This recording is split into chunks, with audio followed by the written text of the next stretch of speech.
విజయవాడ తూర్పు నియోజకవర్గంలోని రాణిగారి తోట 18వ డివిజన్లో వైసీపీ అభ్యర్థి దేవినేని అవినాష్ ఎన్నికల ప్రచారాన్ని నిర్వహించారు. ప్రభుత్వం అందించిన సంక్షేమ పథకాల గురించి ప్రజలకు వివరిస్తూ ముందుకు సాగారు. టీడీపీ హయాంలో డివిజన్లో అభివృద్ధిని పట్టించుకోలేదని మండిపడ్డారు. వైసీపీ హయాంలో 25 కోట్ల రూపాయలతో ఇక్కడ అభివృద్ధి పనులు చేసినట్లు దేవినేని అవినాష్ తెలిపారు. సంక్షేమ పథకాలు అర్హత ఉన్న ప్రతి ఒక్కరికి అందించిన ఘనత వైసీపీదే అన్నారు. మాటలు తప్ప చేతగాని వ్యక్తి గద్దె రామ్మోహన్ రావు అని దేవినేని విమర్శించారు. వైసీపీ నామినేషన్ వేసిన తర్వాత గద్దెకి వణుకు స్టార్ట్ అయిందని ఎద్దేవా చేశారు. రోడ్లు, డ్రైనేజు, వాటర్ పైప్ లైను, కరకట్ట కింద రిటైనింగ్ వాల్ కానివ్వండి, ప్రతి ఒక్కటి కూడా నిర్లక్ష్యం చేసింది తెలుగుదేశం పార్టీ ప్రభుత్వం.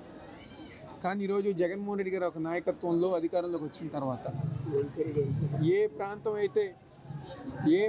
అయితే ఈరోజు తెలుగుదేశం ప్రభుత్వ హయాంలో చిన్న చూపబడిందో ఈరోజు అదే ప్రాంతాన్ని అన్ని విధాలుగా దాదాపుగా 25 కోట్ల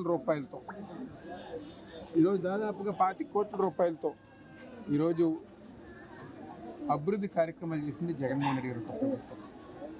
అదేవిధంగా 125 కోట్ల రూపాయలతో రిటైనింగ్ వాల్ నిర్మిస్తాం కానివ్వండి, రిటైనింగ్ వాల్ పక్కన 12 కోట్ల రూపాయలతో ఈరోజు పార్క్ ఏర్పాటు చేసి ఆ పార్క్ ఈరోజు ప్రజానికానికి అందిస్తాం కానివ్వండి.